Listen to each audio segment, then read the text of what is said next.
الله وبركاته. الحمد لله الحنان المنان الذي خلق الإنسان وعلمه البيان، والصلاة والسلام على رسوله سيد الإنس والجان وعلى آله وأصحابه ذوي الخير والإحسان. أما بعد، فأعوذ بالله من الشيطان الرجيم. بسم الله الرحمن الرحيم.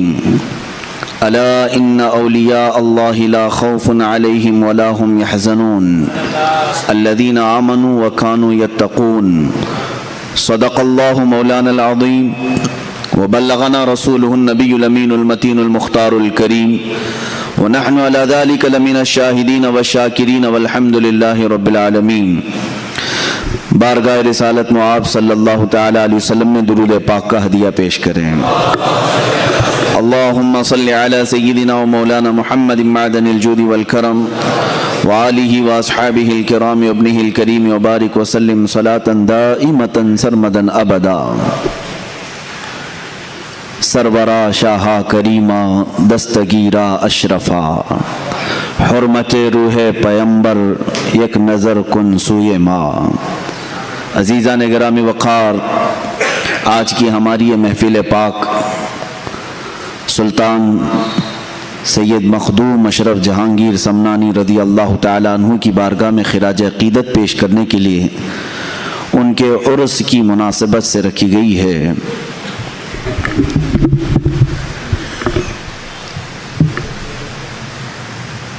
یقیناً ہندوستان کے اکابر اولیاء کاملین میں ایک نام سلطان مخدوم اشرف سمنانی رضی اللہ تعالیٰ عنہ کا ہے. میرے عزیزو، حضرت سیدنا مخدوم اشرف سمنانی رضی اللہ تعالیٰ عنہ کی بارگاہ میں ہم غلام آج خراج عقیدت پیش کرنے آئے ہیں، تو بڑے ادب کے ساتھ بیٹھو، بڑی توجہ کے ساتھ سنو. اس عظیم المرتبت شخصیت کا میں تذکرہ کر رہا ہوں جن کے متعلق اولیاء کاملین نے فرمایا پوری امت محمدیہ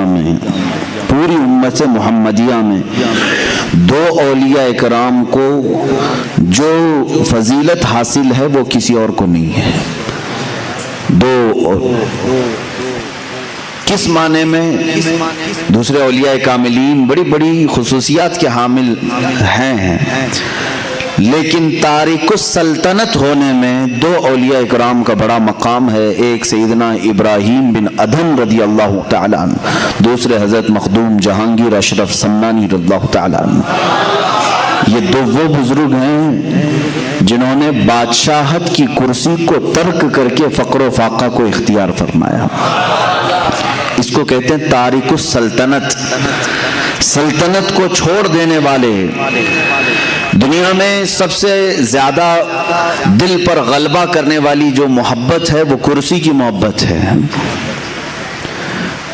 یہ اقتدار کی ہوس ہے. اسی لیے تصوف کے راستے پر چلنے والے ایک سالک کو سب سے پہلے صوفیہ اکرام اگر کسی بات کی تعلیم دیتے ہیں تو یہ فرماتے ہیں سب سے پہلے اپنے دل سے حب جاہ کو نکال دیں. حب جاہ کہتے ہیں کسی مقام کی خواہش رکھنا، کسی عہدے کی، کسی منصب کی خواہش رکھنا. یہ زہر بن جاتا ہے کبھی کبھار، اور اس عہدے کے لیے، منصب کے لیے، اس جاہ کے لیے بندہ کبھی کبھار اپنے اولاد کی قربانی دیتا ہے، کبھی کبھار اپنے دین اسلام کی بھی قربانی دیتا ہے، خداوند قدیر و جبار کو بھی چھوڑ دیتا ہے. یہ وہ حب جاہ ہے جو ایک مومن کے لیے زہر ہلاہل ہے، یہ قاتل ہے، اور اس کو ترک کرنا بھی آسان کام نہیں ہے.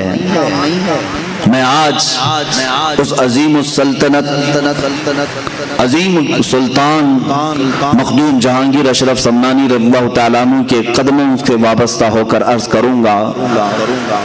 708 ہجری یعنی 8ویں صدی ہجری چل رہی تھی. ابھی یہ 15ویں صدی ہے. 8ویں صدی ہجری میں سمنان ایک علاقہ ہے ایران کا. ایران پہلے خراسان کہلاتا تھا. خراسان میں افغانستان کا کچھ حصہ، اب کے موجودہ رشیا کا بھی کچھ حصہ، رشیا نہیں اب وہ ٹکڑے ہو چکے ہیں سوویت یونین کے، اور ایران کا کچھ حصہ ملا کر خراسان کہلاتا تھا. خراسان کی حکومت کا جو دارالسلطنت ہوا کرتا تھا وہ سمنان ہے، کیپٹل سٹی. اور سمنان کی جو حکومت تھی اس کا خاصہ یہ تھا، اس کی اسپیشلٹی یہ تھی کہ یہ حکومت ہمیشہ سادات کی بارگاہ میں ہوا کرتی تھی. آل رسول اس تخت پر بیٹھتے تھے. سمنان کی حکومت کو سنبھالنے والے سادات ہوا کرتے تھے، بادشاہ بھی سادات میں سے تھے. حضرت سیدنا ابراہیم نور بخشی رضی اللہ تعالیٰ عنہ جو مخدوم اشرف سمنانی رضی اللہ تعالیٰ عنہ کے والد ہیں، یہ سلطنت پر بیٹھے ہوئے کافی عرصہ گزار چکے تھے. ان کے گھر میں 3 بچیاں تھیں، 3 لڑکیاں تھیں، لیکن فرزند نہیں تھا، کوئی نرینہ ولد بیٹا نہیں تھا. تو کبھی کبھار مایوس رہتے تھے کہ کیا یہاں سے یہ سلطنت کا نظام جو سادات کے گھر میں چل رہا ہے ختم ہو جائے گا. آپ کی جو زوجہ محترمہ تھیں حضرت خدیجہ رضی اللہ تعالیٰ عنہ، وہ ایک ایسی پرہیزگار خاتون تھیں کہ ان کی زندگی میں تہجد قضا نہیں ہوئی. حضرت ابراہیم کی زوجہ حضرت خدیجہ، ان کو رابعہ ثانیہ کہا جاتا تھا. اپنے زمانے کی یہ دوسری رابعہ ہے. یہ بھی ملول رہتی تھی، غمگین رہتی تھی. 3 لڑکیاں ہونے کے بعد تقریباً 8 سال کا عرصہ گزر چکا تھا. رات کو تہجد کے وقت اٹھیں اور بارگاہ صمد میں، رب ذوالجلال کی بارگاہ میں روتے روتے پھوٹ کر رونے لگ گئیں. دعا کرتے کرتے رو پڑی اس طرح سے کہ اے رب ذوالجلال، تیرے دربار میں آج ہاتھ پھیلائی ہوں، میرے گھر کوئی اب وارث نہیں. اور یہ پڑھنے لگی ربی لا تذرنی فردا وانت خیر الوارثین. ایک نبی کی دعا ہے. اور پھر اپنے آپ پر یہ ملامت کے طور پر کہنے لگی کہ تو بھی کیسی خاتون ہے کہ رب تبارک و تعالیٰ کی منشا اور اس کی مرضی میں خلل کیسے ڈال سکتی ہے. اس سے وہ چیز کیوں سوال کرے جو تیرے حق میں نہ ہو. اگر میری قسمت میں نہ ہو تو اسے جھنجھوڑنا کیوں. اخیر میں یہ کہتے ہوئے سو گئی کہ اے مولا، تیری منشا اور تیری رضا پر میں مکمل راضی.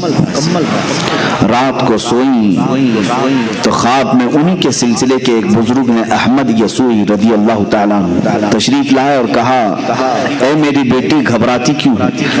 اللہ تبارک و تعالیٰ نے مجھے بھیجا ہے تجھے بشارت دینے کے لیے کہ تیری گود میں عنقریب ایک مہتاب ولایت چمکے گا، ولایت کا چاند چمکے گا، اور ایک نہیں اللہ تجھے 2 عطا فرمائے گا. وہ صبح اٹھی تو اپنے شوہر کو خواب بیان کرنے لگی. میں نے ایک بزرگ کو خواب میں دیکھا، سلسلے کے بزرگ تھے، انہوں نے اس طرح کی بشارت دی. حضرت ابراہیم رحمت اللہ تعالیٰ علیہ فرمانے لگے ہماری عمر کافی ہو چکی ہے، اولاد کا کوئی اس طرح سے سلسلہ نظر نہیں آتا. بہرحال شام کا وقت تھا. یہ عالی شان محل ہے سلطان کا، سمنان کی بادشاہت کا محل ہے جس میں بادشاہ اور ملکہ دونوں اپنے محل کے خصوصی حجرے میں ہیں.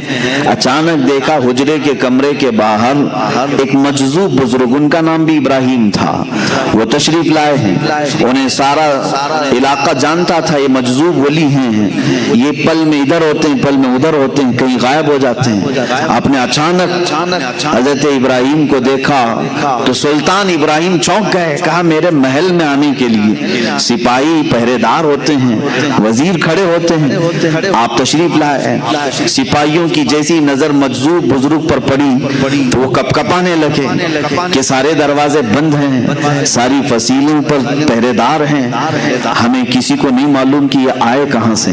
حضرت ابراہیم مجذوب نے کہا یہ سب چھوڑو، کہاں سے آئے ہیں ان سے پوچھو. پوچھا ہے ابراہیم تو اپنی بیوی کے ساتھ اس بات کا غم منا رہا ہے کہ تجھے کوئی بیٹا نہیں ہے، تجھے کوئی بیٹا نہیں ہے؟ یہ مجذوبوں کی بات تو سنیں، کہتے ہیں کیا میرے ساتھ ایک سودا کرے گا؟ محل کے اندر موجود حضرت سلطان ابراہیم ان کی بڑی تعظیم کرتے تھے، کہا بابا آپ تشریف لائیں، کرسی پر اپنی کرسی پر بٹھایا، کہا آپ کیا سودا کرنا چاہیں گے؟ اس وقت جو سکے چلتے تھے سونے کے سکے اس کو اشرفی کہا جاتا ہے، اشرفیاں سنے ہوں گے آپ، سونے کی اشرفیاں، کہا مجھے 1000 اشرفیاں دے دے اور ایک اشرف لے لے۔ اس مجذوب بزرگ نے کیا کہا؟ مجھے 1000 اشرفیاں دے دے بدلے میں ایک اشرف لے لے۔ انہوں نے فوراً تھیلا پیش کر دیا، کہا کہ حضور قبول فرما لیں، وہ لیے اور غائب ہو گئے، اس محل سے غائب ہو گئے۔ مجذوبوں کی کیفیات ایسی ہی ہوا کرتی ہیں، وہ حالت جذب میں آتے ہیں، کبھی کسی سے عام گفتگو کرتے ہیں، کبھی کسی سے معرفت کے بہت الگ انداز کی باتیں کرتے ہیں۔ غائب ہوئے چند دنوں کے بعد حضرت ابراہیم رحمۃ اللہ تعالیٰ علیہ کے گھر میں ولادت کے آثار نظر آئے، ان کی اہلیہ محترمہ حملہ ہوئی اور اس کے بعد جو بشارتوں کا سلسلہ ہوا سنیے، جب ان کے گھر میں 7 مہینے کا حمل یا 6 مہینے کا حمل تھا، یہی ابراہیم مجذوب رحمۃ اللہ تعالیٰ علیہ پورے سمنان میں گلی میں ڈھنڈورا پیٹتے ہوئے اعلان کرتے تھے، باخبر ہوشیار ملاحظہ ہو، باخبر ہوشیار ملاحظہ ہو۔ سارے لوگوں کو رات میں یہ جگاتے تھے اس طرح سے ڈھنڈورچی بن کر کے، سارے لوگ کان لگا کر کے سنتے تھے کہ بابا کس چیز کا اعلان کر رہے ہیں۔ جب اس طرح کے اعلانات ہوتے تو بادشاہ کی طرف سے ہوتے تھے۔ ابراہیم مجذوب رحمۃ اللہ تعالیٰ علیہ ڈھنڈورا پیٹ کر اعلان کرنے لگے، سارے اپنی اپنی مسندوں سے اتر جائیں اس لیے کہ امام کے آنے کا وقت ہو چکا ہے، سارے اپنے اپنے کرسیوں سے اتر جائیں کہ اللہ رب العزت کی طرف سے مہتاب ولایت کے آنے کا وقت ہے۔ 3 مہینے پہلے وہ اس طرح کا اعلان کرتے رہے، 3 مہینے کے بعد لوگوں نے دیکھا حضرت سید ابراہیم رحمۃ اللہ تعالیٰ علیہ کے گھر بیٹے کی ولادت ہوئی، اور خواب میں جو ان کے بزرگوں نے بشارت دی تھی اس بشارت کے اعتبار سے آپ کا نام اشرف رکھا گیا۔ یہی مخدوم اشرف سمنانی رضی اللہ تعالیٰ عنہ کی ولادت پاک کا میں نے تذکرہ کیا ہے۔ بڑی بشارتوں کے ساتھ آپ دنیا میں تشریف لائے ہیں، آپ کا نام اشرف تھا، صرف اشرف، اور اس جگہ انہوں نے آنکھیں کھولی ہیں جہاں ماں کو ہمیشہ تلاوت قرآن کرتے دیکھا، باپ کو محراب عبادت میں دیکھا۔ جب آپ 4 سال کے قریب کے ہوئے، آپ کو حضرت عماد الدین تبریزی رحمۃ اللہ تعالیٰ علیہ بڑے وقت کے عالم دین تھے، ان کی بارگاہ میں تعلیم کے لیے رکھا گیا، وہ تعلیق مقرر ہوئے بادشاہ کے صاحبزادے کی تعلیم کے لیے۔ 4 سال 4 مہینے 4 دن میں یہ قرآن پاک جو شروع کرتے ہیں 1 سال میں مکمل حافظ قرآن بن چکے تھے۔ 5.5 سال کی عمر ہو رہی تھی جب حضرت مخدوم اشرف سمنانی رضی اللہ تعالیٰ عنہ حافظ قرآن ہو چکے تھے۔ 7 سال کی عمر تھی اس وقت، پوری دنیا میں جو مشہور قراتیں ہیں 7 قراتوں سے قرآن پڑھا جاتا ہے جس کو قرات سبا کہتے ہیں۔ عام لوگ اب وہ سمجھ بھی نہیں پائیں گے کہ قرات سبا ہے کیا چیز، اس لیے کہ یہ علم اٹھتا جا رہا ہے۔ 7 قراتوں کے جاننے والے اب علماء بھی کم ہو گئے ہیں، یعنی قرآن 7 طریقوں پر نازل ہوا ہے، 7 قراء امام ہیں قرآن کے اور ان کے راوی ہیں پوری دنیا میں۔ ہم جو قرات آج پڑھ رہے ہیں ہندوستان میں یہ قرات امام عاصم کوفی رضی اللہ تعالیٰ عنہ کی ہے۔ ہمارے امام قرات میں کون ہے؟ امام عاصم کوفی ہیں، ان سے روایت کیا ہے ان کے شاگرد نے حضرت امام حفص رحمۃ اللہ تعالیٰ علیہ۔ جو آج ہم قرات پڑھ رہے ہیں قرآن کو الحمدللہ رب العالمین الرحمن الرحیم مالک یوم الدین، یہ جو طریقہ ہے یہ قرات امام عاصم کوفی کا ہے۔ اس طرح 7 امام ہیں قرآن پاک کی قرات کے، اس کو عام آدمی نہیں سمجھ سکے گا، اسے مکمل عالم دین بننا ہوگا، لغت عربی کی جانکاری پوری حاصل کرنی ہوگی، گرامر پورے سیکھنے پڑیں گے، الف کب آتا ہے، زبر کب آتا ہے، زیر کب آتا ہے، پیش کب آتا ہے، کن 2 حرفوں کو ملا بجایا جاتا ہے, کس کو سائلنٹ کیا جاتا ہے. یہ پورے گرامر سیکھنے کے بعد یہ قراتوں کا علم حاصل کر سکتے ہیں. قربان جاؤ مخدوم جہانگیر سمنانی رضی اللہ تعالیٰ عنہ کی عمر پاک 7 سال کی ہے اور 7 قراتوں کے ساتھ آپ حافظ قرآن ہو چکے تھے, حافظ قرآن ہو چکے تھے. عزیزان گرامی, یہاں تو 7 سال کی عمر میں ابھی بچے کو قرآن کا پہلا پارہ پڑھنا نہیں آتا. دیکھ کر کے وہ اللہ کے ولی تھے اور اللہ تعالیٰ نے انہیں علم لدنی عطا فرمایا. علم لدنی کہتے ہیں جو غیب سے دیا جائے. جب گھر صاف ستھرا ہو, ماں باپ کی تربیت اچھی ہو تو فیض بھی اللہ تعالیٰ کی طرف سے جلدی اترتا ہے. یہ ماحول کا بھی اثر ہوتا ہے. سادات کا گھرانہ تھا, ظاہر سی بات ہے عقل بھی وراثت نبی میں پائی تھی, علم وراثت علی میں پائی تھی.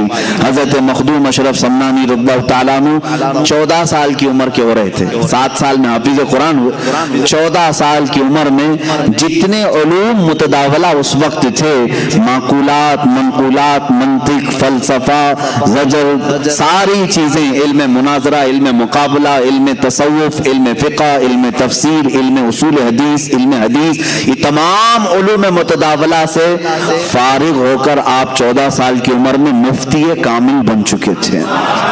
14 سال کی عمر میں مفتی کامل بن چکے تھے. اب ظاہر سی بات ہے 14 سال کی عمر کا حافظ, قرات سبا کا قاری, بہترین عالم دین, مفتی کامل, فاضل, محدث, فقیہ, مفسر, 14 سال کی عمر میں یہ سب کچھ اللہ نے انہیں غیب سے عطا فرمایا. لیکن اس وقت کے علماء کا کہنا یہ ہے مخدوم اشرف سمنانی رضی اللہ تعالیٰ عنہ مدرسے سے نکلتے تھے. ظاہر سی بات ہے علماء کا ایک انداز الگ ہوتا ہے, علم جب آئے تو اس کا انداز الگ ہوتا ہے. تو مولانا کہتے ہیں نا, اب جو علم دین حاصل کیا ہے اسے کیا کہتے ہیں, مولانا. تو اس زمانے کے علماء کہتے ہیں اکثر ہم نے اشرف کو مولانا اشرف کم دیکھا, فقیر اشرف زیادہ دیکھا. فقیر اشرف کا مطلب کیا ہے, ان کے اندر طمع, حرص کچھ نہیں, بلکہ علم حاصل کرنے کے بعد اور اس کم عمری میں اتنے مقامات حاصل کرنے کے بعد بھی زہد کی طرف زیادہ توجہ تھی, ترک دنیا کی طرف زیادہ توجہ تھی. اللہ ان کا صدقہ ہم غریبوں کو عطا فرمائے. حب مال, حب جاہ, حب دنیا, یہ ایسی غلاظتیں میرے عزیزوں کے مومنین کو تباہ کر ڈالتی ہیں. مخدوم اشرف سمنانی رضی اللہ تعالیٰ 14 سال کی عمر میں کن کن علوم سے آپ بہرہ مند ہو چکے تھے. حافظ, قاری قرآن, وہ بھی 7 قراتوں کے امام, عالم دین, فاضل دین, مفتی کامل, مفسر, فقیہ, محدث, یہ سب ہونے کے بعد 15ویں سال کی آپ کی عمر مبارک تھی. میں شروع سے چل رہا ہوں آپ کی سیرت طیبہ پر. 15ویں سال کی عمر تھی, آپ کے والد ماجد سید ابراہیم رحمۃ اللہ تعالی علیہ کا وصال ہوا. آپ کے انتقال کے فوراً بعد ہی 15 سال کی عمر میں تخت شاہی پر آپ کو بٹھا دیا گیا, بادشاہت کا تاج آپ کے سر پر رکھ دیا گیا. کسی نے یہ نہیں کہا کہ 15 سال کا بچہ کیا بادشاہ بنے گا, بلکہ اس وقت کے جتنے سرور تھے, بڑے بڑے کج کلاه تھے, سبوں نے اپنے سر جھکا لیے. اس لیے کہ مخدوم اشرف سمنانی رضی اللہ تعالیٰ 15 سال کی عمر میں جب کرسی شہنشاہیت پر جلوہ بار ہوئے تو آپ کے فیصلوں کو دیکھ کر کے لوگ اش اش کر جاتے تھے. آپ کے احکامات کو دیکھ کر کے ایسا لگتا تھا جیسے کوئی 80 سال کا تجربہ کار بادشاہ اس کرسی پر بیٹھا ہوا ہے. 15 سال کی عمر میں بادشاہت آپ کے کندھوں پر آ چکی تھی, لیکن اس بادشاہت کو آپ نے سرے سے انکار ہی نہیں کیا, ختم ہی نہیں کیا, بلکہ اس کو سنبھالا. کتنے سال, 10 سال تک اس عدل کی کرسی پر آپ قائم رہے اور پورے سمنان کو عدل و انصاف سے بھر دیا. پوری دنیا میں اس وقت سمنان کا سکہ چلنے لگا اور ہر کوئی یہ کہتا تھا کہ اور تو اور بادشاہ بیٹھتے ہیں کرسیوں پر, لیکن سمنان کی کرسی ایسی ہے جس پر نائب رسول اور آل رسول بیٹھا ہوا ہے. یہ کرسی سمنان کی کرسی کی خصوصیت تھی. رسول اللہ کا بیٹا بیٹھا ہے اور رسول اللہ کا نائب بن کر بیٹھا بیٹھا ہے, علم دین کا وارث بھی ہے اور زہد و اتقا بھی ہے, اور اللہ رب العزت کی عطا کردہ بے شمار نعمتوں سے سرفراز بھی ہے. مخدوم اشرف سمنانی رضی اللہ تعالیٰ 10 سال اس کرسی شہنشاہیت پر جلوہ بار رہے. اس کے بعد معاملات ایسے تھے کہ اس بادشاہت کی کرسی پر رہتے ہوئے بھی آپ کا دل رات کے وقت مصلی کی طرف لگا رہتا. دن بھر اگر رعایا کے معاملات دیکھتے, وزراء سپاہیوں کے حالات دیکھتے, رات کے وقت آتے اور تنہائی میں پوری رات مصلی پر گزار دیتے تھے. رات کا ایک مختصر حصہ آپ سونے کے لیے رکھتے, بلکہ 1/3 حصہ مکمل عبادت الہی کے لیے آپ نے وقت کیا تھا. ہے کوئی آج کا تھوڑے سے پیسے جس کے پاس آئیں وہ کھڑا ہو کر کے دکھائے رات کو؟ یہ بادشاہت جس کے پاس ہے وہ ساری سلطنت کا بار ان کے کندھوں پر ہوتا ہے, پوری رعایا کا بوجھ ان کے کندھوں پر ہوتا ہے. یہ سب چیزیں رکھنے کے باوجود مخدوم اشرف سمنانی رضی اللہ تعالیٰ عنہ کی زندگی میں کبھی آپ یہ نہیں پاؤ گے کہ انہوں نے رعایا کی خدمت کرتے کرتے کبھی اپنے رب کی نافرمانی کر دی ہو یا اپنے رب تبارک و تعالیٰ کی عبادتوں میں کمی کی ہو. کبھی نہیں. دل اس میں لگا ہی رہتا. اور آج کے حالات کے اعتبار سے میں آپ کو بتاؤں, غربا اور مساکین کا عبادت کرنا تو ٹھیک ہے, اسی لیے مسجدوں کی صفوں میں زیادہ طور پر غربا نظر آتے ہیں. غریبی اچھی بھی ہے, اور کبھی کبھار غریبی یہ زحمت بن جاتی ہے اگر یہ کفر کی طرف لے جائے. اللہ تبارک و تعالی اتنا دنیا میں رکھے کہ عزت کے ساتھ حلال کھائیں اور حلال کے ساتھ ہمارا خاتمہ ہو. یہ زندگی اچھی ہے, لیکن جانتے ہیں جن کے پاس پیسوں کی چربی آئی, یہ چربی اتنی موٹی ہو جاتی ہے کہ ان کو نمازیں بھاری پڑتی ہیں, رات کا گزارنا تو دور کی بات ہے. آؤ میں ایک طرف اس بادشاہ اعظم کا ذکر کروں جو سمنان کی کرسی پر فائز ہے, اور ایک طرف وہ جس کو دنیا کی ایک چھوٹی سی کرسی دی گئی. جیسے ہی اس کو نیتا کی کرسی ملی, سب سے پہلا کام جو ہوگا وہ یہ ہوگا کہ اپنے پیسوں کا انبار ان لٹیروں پر خرچہ کرے, شراب کے لیے, جوئے کے لیے, اور اڈے سجائے جائیں رات بھر.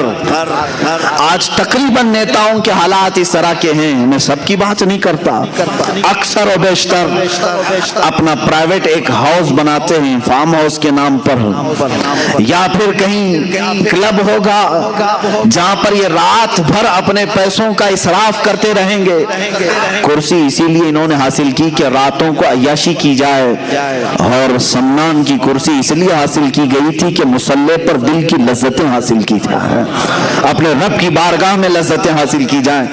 میرے عزیزوں, دنیا جس کے پاس آئی ان میں سے بہت کم ایسے لوگ ہیں جو امتحان میں کامیاب ہو جاتے ہیں, ورنہ اکثر کو اس دنیا نے, اس دولت نے رب تبارک و تعالیٰ سے دور کر دیا ہے. ہم نے تاریخ میں یہ بات بھی پڑھی, بارگاہ رسول کریم صلی اللہ تعالیٰ علیہ وسلم میں ایک شخص حاضر ہوا, اس نے کہا غریبی اتنی ہے کہ پہننے کو کپڑے نہیں ہوتے. حضور نے فرمایا صبر کر, تیرے لیے اس میں اچھائی ہے. بار بار اس نے دعا کی, درخواست کی. اللہ کے حبیب صلی اللہ علیہ وسلم نے ایک بکری دی اور کہا جائے اس میں اللہ تجھے برکت دے. اس بکری میں اتنی برکت ہوئی کہ بچے بکری کے بڑھتے گئے.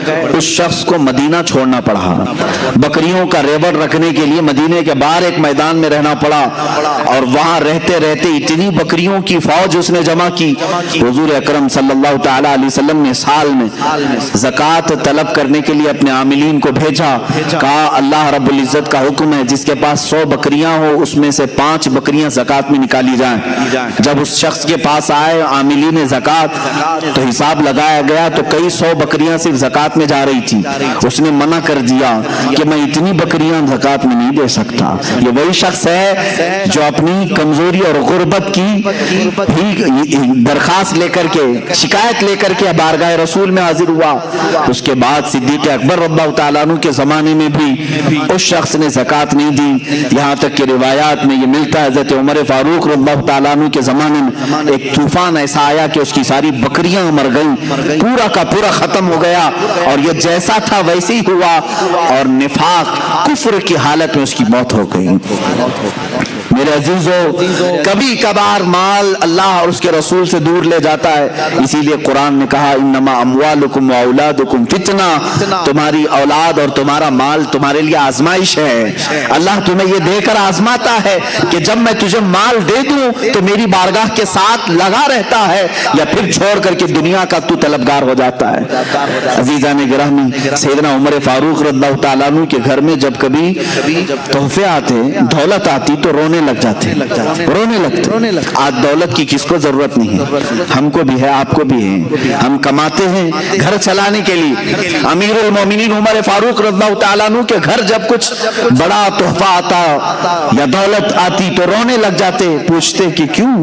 فرماتے ہیں دولت جب بھی آتی ہے تو ساتھ میں اللہ کا امتحان بھی آتا ہے۔ مولا اب مجھے آزمانا چاہ رہا ہے، کہیں میں اس کے جمع خرچ کے حساب کتاب میں اللہ کی عبادت کو نہ بھول جاؤں۔ ہم نے دیکھا ہے حساب کرتے کرتے تو رات گزر گئی، 2 رکعت پڑھنے کی توفیق نہیں مل سکی۔ مخدوم اشرف سمنانی رضی اللہ تعالیٰ ان دولت مندوں میں سے نہیں تھے، ان سرمایہ داروں میں سے نہیں تھے جن کو اپنی دولت کی جمع اور خرچ کو حساب کرتے کرتے راتیں گزر جاتی ہوں، بلکہ یہ رعایا کے بھی معاملات دیکھتے اور رات کو اپنے رب کے حضور بھی حاضر ہوتے تھے۔ ظاہر سی بات ہے یہ سلسلہ زیادہ دن تک چلتا نہیں، 2 چیزیں ایک ساتھ چلانا بہت مشکل امر ہے۔ حضرت خضر علیہ السلام سے آپ کی ملاقات ہوئی، سیدنا خضر علیہ السلام سے ایک دن ملاقات ہوئی، انہوں نے آپ کو ویسی اشغال کی اجازت دی۔ ویسی ایک سلسلہ ہے، حضرت خواجہ اویس قرنی رضی اللہ تعالیٰ عنہ کے معمولات اور ان کے وظائف اس سلسلے میں دیے جاتے ہیں، اجازات بھی آج بھی اس کی دی جاتی ہیں۔ ویسی اشغال کی اجازتیں دیں اور کہا ایک اسم اعظم کا ذکر کرنا لیکن زبان نہ ہلانا۔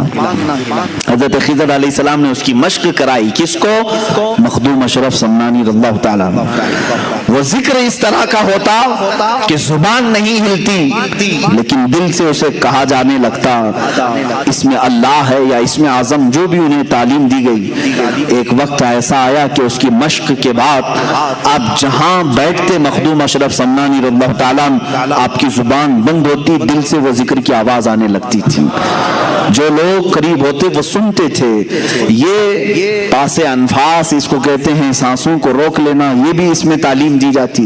چند دنوں کے بعد جب ذکر کی لذت کسی کو ملنے لگ جاتی ہے تو پھر دنیاوی تمام تر ثمرات میں اس کا کوئی دل نہیں لگتا۔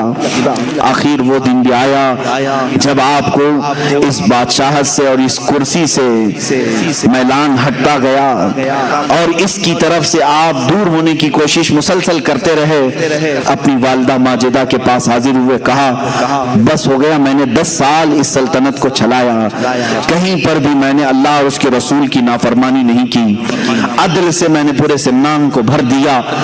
اب میں چاہتا ہوں کہ میری بقیہ زندگی اللہ کے حضور میں فقر کے ساتھ گزاروں، فقر کے ساتھ گزاروں، زہد کے ساتھ گزاروں۔ ماں نے اجازت دی۔ حضرت مخدوم اشرف سمنانی رضی اللہ تعالیٰ عنہ جیسے ہی ماں سے گفتگو کرتے دوسرے ہی دن رعایا کو طلب کیا، سارے سپاہیوں وزیروں کو، اور سلطنت کا یہ پورا مجمع جب جمع ہوا تو آپ نے علل اعلان اپنا تاج نکال کر اپنے چھوٹے بھائی حضرت سید محمد عارف رحمت اللہ تعالیٰ علیہ کو پہنایا اور کہا میرے بعد اس تخت کے جانشین یہ ہیں۔ ان کے چھوٹے بھائی تھے، آپ کا نام اشرف تھا، ان کا نام عارف تھا۔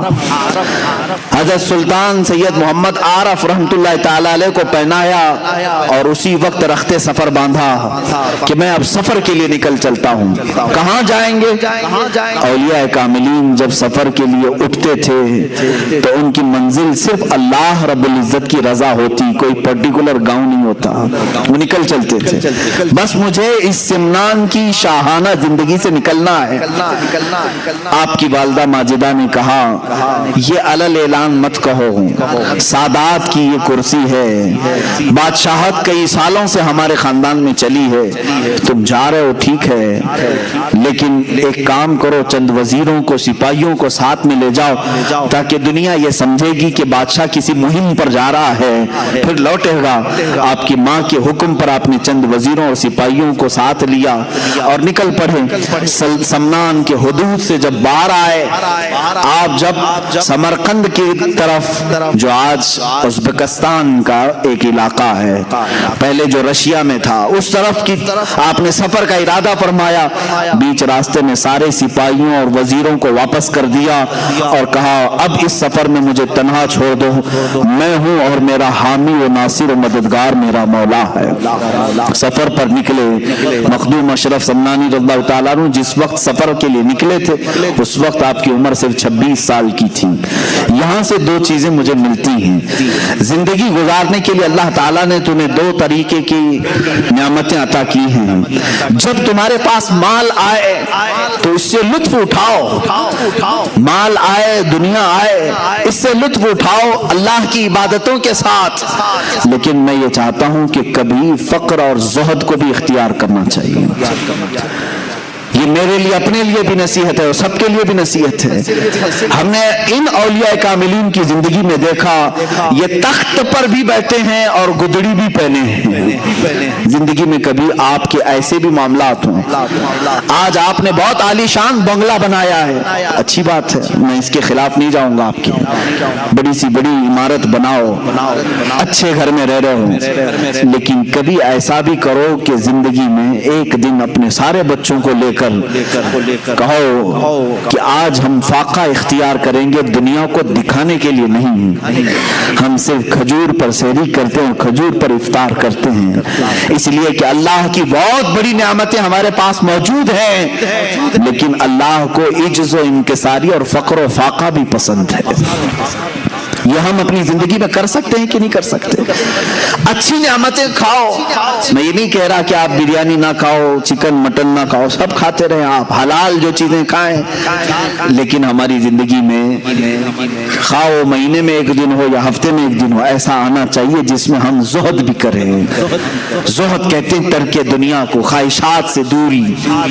ایک دن میں نے اس سے قبل شاید 1 سال ہو گیا ہوگا, ممبئی میں ہمارے بچوں سے میں نے ایک گزارش کی تھی, اے میرے عزیزو, آج کی اس بھری پری دنیا میں تمہارے لیے اگر کوئی چیز زہد بن سکتی ہے, زہد کہتے ہیں ہر اس چیز کو چھوڑ دینا جو اللہ کی رضا میں خلل پیدا کرے, زہد اس کو کہتے ہیں. مال خلل پیدا کر رہا ہے, میں مال کو چھوڑ دیا. بیٹا خلل پیدا کر رہا, میں نے بیٹے کو دور کیا. بیوی خلل پیدا کر رہی, میں نے بیوی کو الگ کر رکھا ہے. طلاق نہیں, اس سے دوری اختیار کی اپنے رب کی عبادت کے لیے. اس کو کہتے ہیں زہد. یہ زہد ہے. میں نے یہ اپنے بچوں سے گزارش کی تھی, اس زمانے میں سب سے بڑا زہد کیا ہے میرے اپنے نظر میں, میں اس کو بڑا نہیں کہوں گا, لیکن میں اپنی آج کے حالات دیکھ رہا ہوں. تمہاری زندگی میں ایک دن ایسا بھی لے آؤ, ہفتے میں ایک دن یا مہینے میں, کہ میں صبح سے لے کر شام تک اس موبائل کو ہاتھ بھی نہیں لگاؤں گا. حالانکہ موبائل اچھائیوں کے لیے بھی استعمال ہے, ایک دوسرے سے تعلقات اور ایک دوسرے کے لیے پیغام رسانی کا کام کرتا ہے. اس کی کل استعمال خراب نہیں ہے, لیکن خرابیوں کا شمار اس میں زیادہ ہے. اور انسان کی فطرت یہ ہے, قرآن کہتا ہے بل یرید الانسان لیفجر امامہ, انسان یہ چاہتا ہے کہ اس کی آنکھوں کے سامنے بے حیائی کی جائے, وہ بے حیائی کو دیکھنا زیادہ پسند کرتا ہے. انسان کی فطرت ہے. تم اگر روزہ رکھ سکتے ہو تو اس کا انٹرنیٹ کا روزہ رکھ کر کے دکھاؤ. یہ بات میں اس لیے کہہ رہا ہوں کہ آج ہر کس و ناکس اس کا ایڈکٹ بن چکا ہے. جیسے نشہ نہیں چھوڑ سکتے, اس طرح سے اس کو چھوڑنا بہت مشکل ہے. آج لوگ اپنے ماں باپ, اپنے بھائی بہن, اپنی بیوی بچوں سے تو دور رکھ سکتے ہیں, انٹرنیٹ اور موبائل سے دور رہنا ان کے لیے بہت ہی دقت کی بات ہے. کچھ نوجوانوں کو اس کا ریہرسل کرایا گیا, میں خود بھی کیا ہوں, الحمدللہ خود بھی کیا ہوں ضروریات کے مطابق. جب میں دوسروں کو تلقین کر رہا ہوں تو خود اس پر عمل بھی کروں.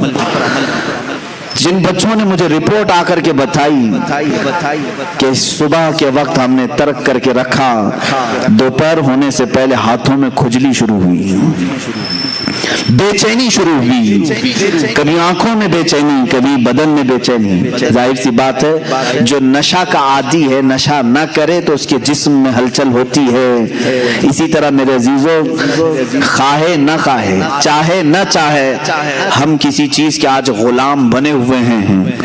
اگر تم زہد کر سکتے ہو تو کر کے دکھاؤ۔ آج کے زمانے میں مخدوم اشرف سمنانی رضی اللہ تعالیٰ عنہ اپنی زندگی میں ایسی کسی چھوٹی چیز کو انہوں نے نہیں چھوڑا تھا۔ وہ اتنی بڑی کرسی تھی جس کو بادشاہت کی کرسی کہتے ہیں، جس کو حاصل کرنے کے لیے پتہ نہیں کتنے قتل و قتال ہوتے ہیں، کتنوں کی جانیں بہائی جاتی ہیں، کتنوں سے جھوٹے وعدے کیے جاتے ہیں، کتنوں کے اوپر تلواریں کھینچی جاتی ہیں۔ اس کرسی کو حاصل کرنے کے لیے انسان کیا نہیں کرتا ہے، سب کرنے کے بعد کرسیوں پر چھپک کر بیٹھتے ہیں، چھوڑتے نہیں۔ مخدوم سمنا رحمت اللہ تعالی علیہ نے نہ اس کو حاصل کرنے کے لیے کوئی محنت کی تھی، بلکہ ان کے والد گرامی سے یہ وراثت میں آئی تھی، اور چھوڑنے کے لیے انہوں نے کوئی پس و پیش بھی نہیں کیا تھا کہ شرط رکھ کر کے دیا ہو کہ اتنا مجھے دے دے تو میں یہ کرسی چھوڑ دوں گا، جیسے ایم ایل اے بکتے ہیں، اتنے پیسے دے دو تو میں تیری پارٹی میں آ جاؤں گا، ادھر کی رکنیت چھوڑ دوں گا، ممبرشپ ختم کر لوں گا۔ مخدوم سمنا رحمت اللہ تعالی علیہ صرف اور صرف اپنے رب کی رضا حاصل کرنے کے لیے اپنے بھائی کی تاج پوشی کی اور ہمیشہ کے لیے سمنان چھوڑ کر آئے۔ دوبارہ کبھی سمنان واپس نہیں گئے، کبھی واپس نہیں گئے۔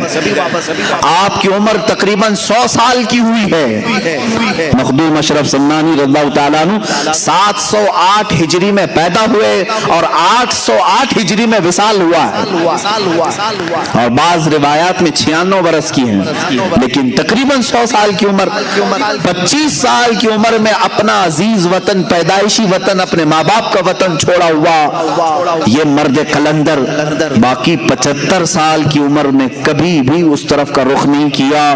کیوں؟ فرماتے ہیں ایک بار جس چیز کی لذت نکل گئی اسے دیکھنا بھی ہمارے لیے جائز نہیں، دیکھنا بھی اس کے لیے وہ ممنوع سمجھتے تھے۔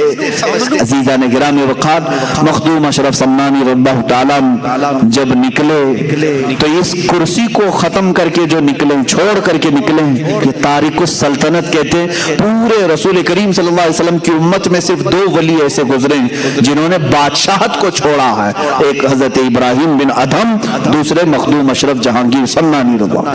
وہ بلخ کی بادشاہت چھوڑ کر نکلے تھے اور یہ سمنان کی بادشاہت چھوڑ کر، دونوں کے حال ایسے ہی ہیں۔ حضرت ابراہیم بن ادھم نکلے اور گدڑی پہن کر کے دریا کے کنارے بیٹھے رہتے تھے۔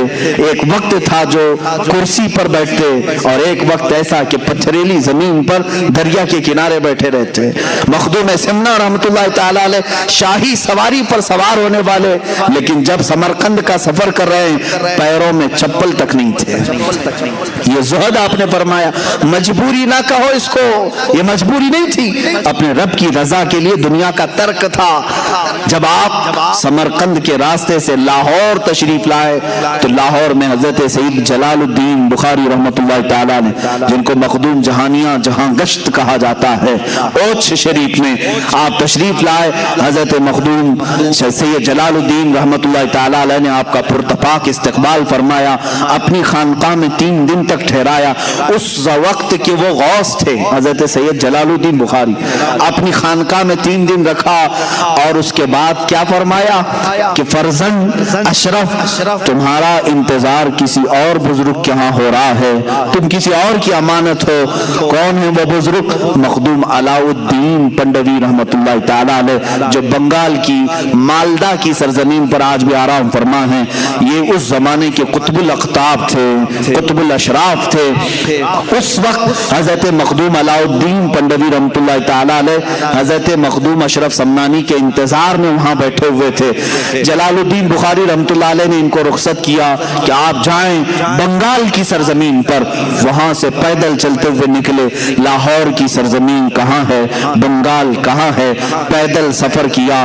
بہار کے راستے سے ہو کر گزر رہے تھے۔ بہار میں ایک علاقہ منیر ہے، یہاں ایک بزرگ ہیں مخدوم شرف الدین یحییٰ منیری رحمت اللہ تعالی علیہ، یہ بڑے پائے کے بزرگ ہیں۔